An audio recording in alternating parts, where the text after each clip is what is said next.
नमस्कार शेतकरी बांधवांनो, प्रोग्रेसिव्ह फार्मिंगमध्ये मी तुमचं स्वागत करतो। शेतकरी बांधवांनो, आज आपल्या चॅनलवरती महाराष्ट्रातील प्रसिद्ध यूट्यूबर आणि शेतकऱ्यांचे मार्गदर्शक रोहित बोरगावे सर आपल्या चॅनलवरती आज व्हिडिओ साठी आलेले आहेत। आणि माझी सुद्धा खूप दिवसापासूनची इच्छा होती की आपल्या चॅनलवर एकदा तरी बोरगावे सरांना चॅनलवरती घेऊन यायचं आहे आणि आज तसा योग आला आणि सर आपल्या इकडे मार्गदर्शन करण्यासाठी आले होते। तर आपण एक आता व्हिडिओ त्यांच्यासोबत करणार आहोत। तर सर चॅनलवरती तुम्ही आलात त्याच्यामुळे तुमचे आभार मानतो मी। नमस्कार।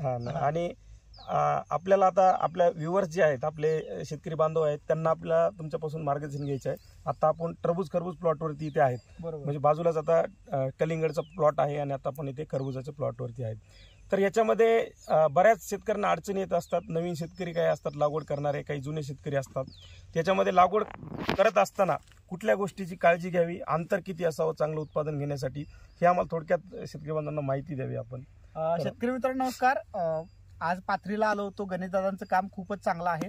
तर ह्या माध्यमातून काम करत असताना बेसिकली आपल्या इकडे कलिंगड जर का लावायचं असलं किंवा खरबूज जरी लावायचं असलं तर जास्तीत जास्त तुम्ही हे प्रेफरन्स करा की 5x1 अंतर ठेवा।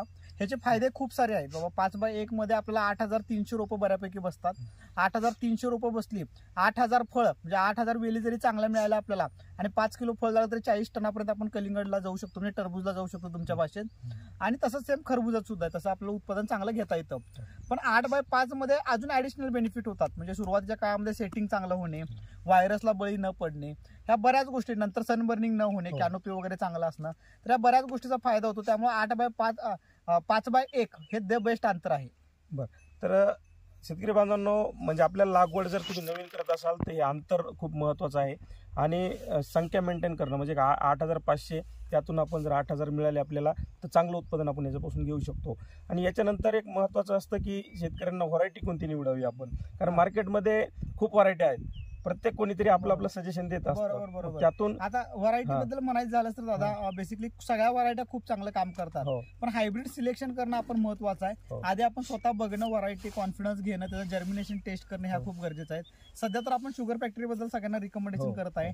आज तुम्ही बऱ्याच इथं आता 40-50 एकर शुगर फॅक्टरी लावलेलंच आहे। खूप चांगले रिझल्ट, जर्मिनेशन पण दिसत आहे, सेटिंग पण खूप चांगली दिसत आहे।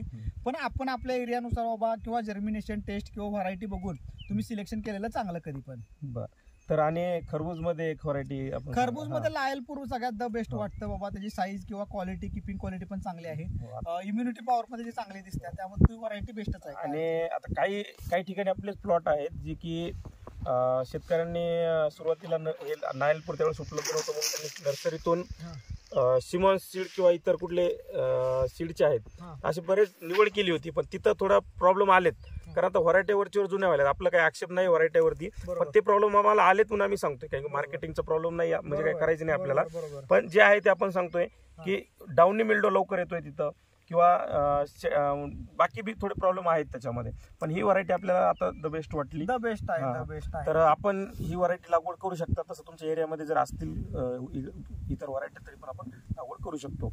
आणि दुसरं म्हणजे सर याच्यामध्ये आता आपण रोपं दाबण्याचं, कारण बऱ्याच शेतकऱ्यांना माहिती नसतं। आता आम्ही सुद्धा हे रोपं फक्त रोपांचं ट्रान्सप्लांट केलं नर्सरीतून तरच दाबतो, आणि आता हे बियांचे प्लॉट आहेत, तिथं आम्ही दाबत नव्हतो।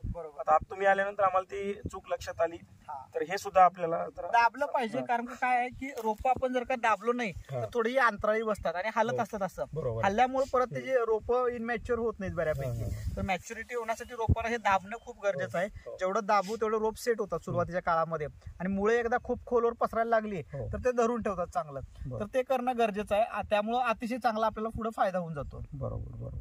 आता नेक्स्ट म्हणजे आपण लागवड केल्यानंतर आपण व्हरायटीची निवड ही महत्वाची आहे।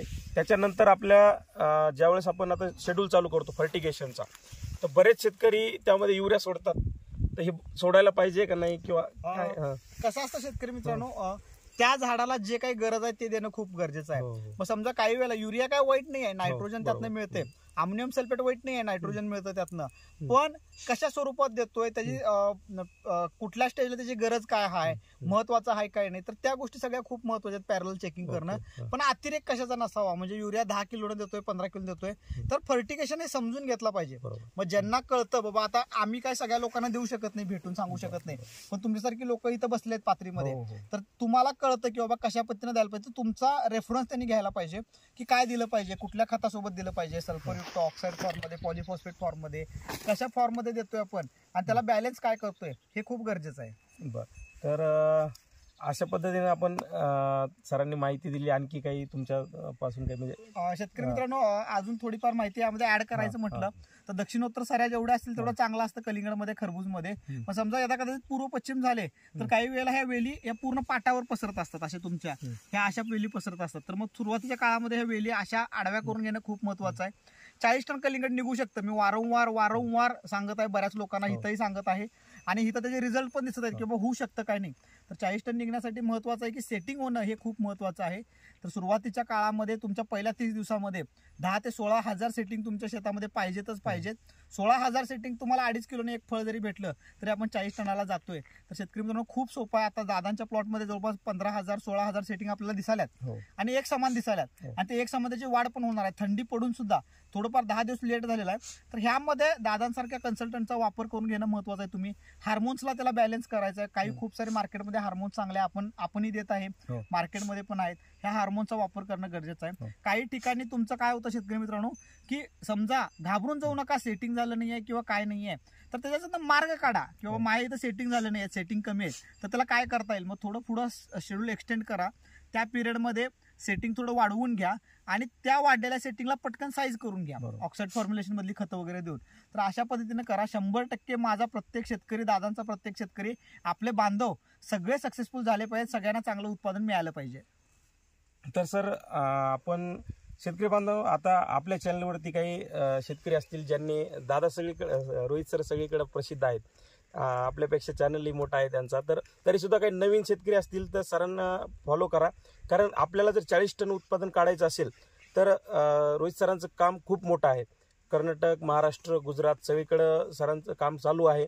आपल्याला जर टार्गेट अचीव्ह करायचं असेल तर त्यांचं मार्गदर्शन घेणं गरजेचं आहे. 40 टन उत्पादन घ्यायचं असेल आपल्याला तर त्यांच्या पद्धतीने आपल्याला चालवावं लागेल. ते सांगतील तसं आपल्याला शेड्यूल त्याचा वापर करावा लागेल, आणि आम्ही सुद्धा आता त्याच पद्धतीने कार्य करत आहोत.